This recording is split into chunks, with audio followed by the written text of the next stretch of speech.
za nemaju Modrića koji imaju naravno, ali nije u svijetu mladosti, pa da može iznom dozirani minutažu za Luku Modrića, ali svejedno na Carvajala i ko se osjeća, ne taj kalibac, da može ćemo kada se Militao ponovno teret.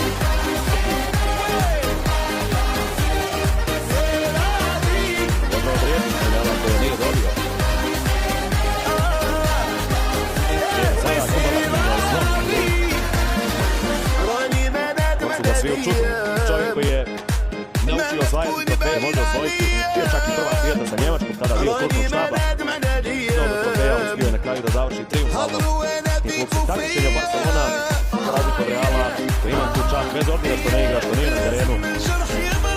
Bila od terena, to je veliki hendikep za Barcelonu, ali dobili su premiju, dobili su čestno. Barcelona je osvaja španskog superkupa, 15. put osvojio historiju Barca, stiže do ovog trofeja.